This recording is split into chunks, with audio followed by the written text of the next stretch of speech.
देशवासियों, मैं हूं अर्नब गोस्वामी और आप देख रहे हैं मेरे साथ एक बार फिर पूछता है भारत। देशवासियों, आज प्रधानमंत्री नरेंद्र मोदी ने अलीगढ़ मुस्लिम यूनिवर्सिटी के मंच से धर्म की सियासत करने वालों को जो तमाचा जड़ा है, उससे कई नेता सदमे में होंगे। ये टुकड़े टुकड़े गैंग वालों को, ओवैसी जैसे वालों को साफ साफ संदेश दिया है कि वो अपनी राजनीति बदल ले या फिर मैदान छोड़ दें, क्योंकि अब उनकी बांटने वाली राजनीति किसी भी कीमत पर यहां नहीं चलेगी।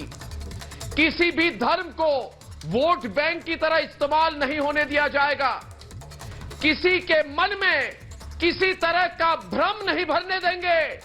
किसी को यह एहसास कभी नहीं होने देंगे कि धर्म की वजह से और सिर्फ धर्म की वजह से वो विकास की राह में पीछे छूट रहे हैं। कभी नहीं। प्रधानमंत्री नरेंद्र मोदी ने आज एएमयू में साफ साफ कहा कि कोई भी व्यक्ति अपने धर्म की वजह से पिछड़ा नहीं रह सकता। उनकी सरकार ने बिना भेदभाव का काम किया है। जो लोग सरकार के हर काम को धर्म के चश्मे से देखते हैं, आज मैं उनसे पूछना चाहता हूं और आज पूछता है भारत कि क्या सरकार की योजनाएं धर्म देखकर दरवाजा खटखटाती है? क्या सरकार के फैसले धर्म के आधार पर लागू होते हैं? जब ऐसा नहीं होता तो फिर धर्म के नाम पर बांटने की राजनीति क्यों? पूछता है भारत। दोस्तों, ये वो लोग हैं, ये वो नेता हैं जो लोगों के दिल में डर बिठाकर अपनी राजनीति करते हैं। ये लोग झूठ का नकाब पहनकर चलते हैं, अपने चेहरे पर दूसरा चेहरा लगाकर चलते हैं। ये बनावटी लोग हैं। इन्हें पता है कि अगर लोगों तक सच्चाई पहुंच गई तो उनकी असलियत सामने आ जाएगी। उनकी राजनीति की दुकान पर ताला लग जाएगा। ये नेता सिर्फ और सिर्फ वोट पाने के लिए मुसलमानों को भड़काते हैं। हर बार, हर वजह, किसी भी वजह से अपने स्वार्थ के मुसलमानों को भड़काते हैं। उन्हें समझाते हैं कि मोदी सरकार मुसलमानों के खिलाफ है। इसलिए आज प्रधानमंत्री ने उदाहरण के साथ समझाया। मोदी जी ने बताया कि पहले मुस्लिम लड़कियों को स्कूल छोड़ना पड़ता था, बीच में ही उनकी पढ़ाई रुक जाती थी। पर जब से उनकी सरकार आई है, हालात बदल गए हैं। उनकी सरकार ने 1 करोड़ मुस्लिम बेटियों को स्कॉलरशिप दी है स्कूल कॉलेज जाने के लिए। नरेंद्र मोदी ने आंकड़ों से उन लोगों पर तमाचा जड़ा है दोस्तों, जो प्रधानमंत्री पर धर्म के आधार पर भेदभाव करने का आरोप लगाते आते हैं। प्रधानमंत्री ने 3 तलाक कानून का भी उदाहरण दिया। उन्होंने कहा कि उनकी सरकार ने मुस्लिम महिलाओं को इस बुराई से आजादी दिलाई है। दोस्तों, आज प्रधानमंत्री नरेंद्र मोदी ने उन लोगों को निशाना बनाया जो अलीगढ़ मुस्लिम यूनिवर्सिटी को बदनाम करते थे और बदनाम करते हैं। प्रधानमंत्री ने एएमयू के संस्कारों की बात की। उन्होंने कहा कि एएमयू ऐसी संस्था है जहां गीता और कुरान दोनों पढ़े जाते हैं। हिंदी और उर्दू साथ साथ चलते हैं। अरबी और संस्कृत का मेल होता है। यह सिर्फ एक संस्था नहीं है, यह मिनी इंडिया है। उन्होंने कहा यहां पूरे भारत की झलक मिलती है और यही मिनी इंडिया से इस भारत को एक करेगा और श्रेष्ठ बनाएगा।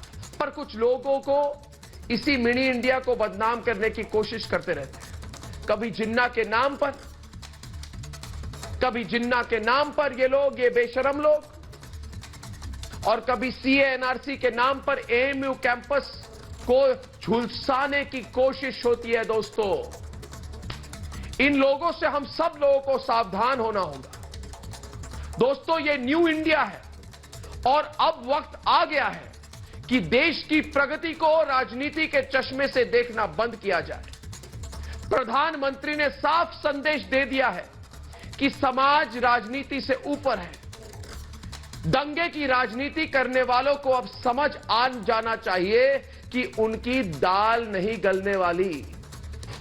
भगवा और हरे रंग में फर्क देखने वालों की सियासत पर अब ताला लगने वाला है। अब वक्त आ गया है कि जनता के बीच रंग बदलकर घूमने वाले नेताओं से पूछा जाए कि आखिर उनकी सियासत क्या है।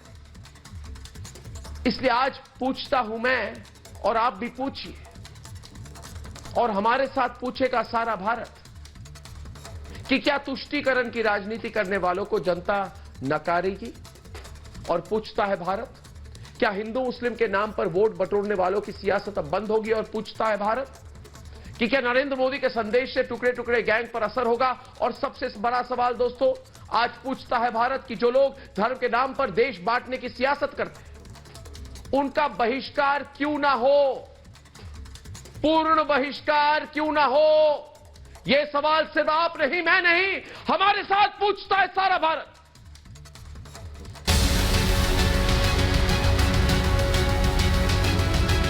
देश आज उस मार्ग पर बढ़ रहा है जहां मजहब की वजह से कोई पीछे न छूटे, सभी को आगे बढ़ने के समान अवसर मिले, सभी अपने सपने पूरे करें। प्रधानमंत्री का सीधा और करारा प्रहार उन पर था जो लोगों के बीच धर्म की दीवार खड़ी करते आए हैं। मौका एएमयू के शताब्दी समारोह का था और 5 दशक बाद देश का कोई प्रधानमंत्री एएमयू के मंच से पूरे देश को संदेश दे रहा था। एएमयू के कैंपस में एक भारत श्रेष्ठ भारत की भावना दिनों दिन मजबूत होती रहे, हमें मिलकर इसके लिए काम करना है। प्रधानमंत्री ने आज उन लोगों को सीधा जवाब दिया जो उन पर मुस्लिम विरोधी होने के आरोप लगाते आए हैं। प्रधानमंत्री ने आंकड़ों से ऐसे लोगों को आईना दिखाया। 70% से ज्यादा मुस्लिम बेटियां अपनी पढ़ाई पूरी नहीं कर पाती थी। मुस्लिम बेटियों की शिक्षा पर, उनके सशक्तिकरण पर सरकार का बहुत ध्यान है। पिछले 6 साल में सरकार द्वारा करीब करीब 1 करोड़ मुस्लिम बेटियों को स्कॉलरशिप दी गई है।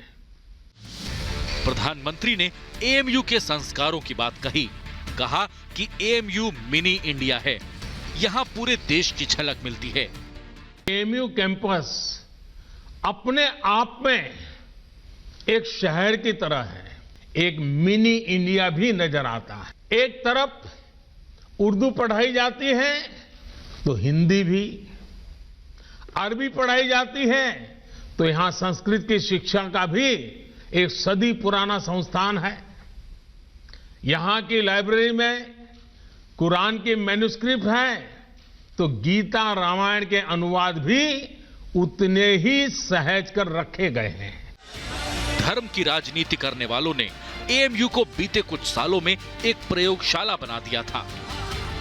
इस यूनिवर्सिटी को कभी जिन्ना, कभी सीएए और एनआरसी की चोट दी गई। शर्जील इमाम जैसे देशद्रोहियों ने इस संस्था को बदनाम करने की कोशिश की, लेकिन फिर भी एएमयू की छवि पर दाग नहीं लगा पाए। इसलिए आज सवाल यह है कि कब तक देश को तोड़ने वालों की राजनीति बर्दाश्त करता रहेगा हमारा देश। पूछता है भारत।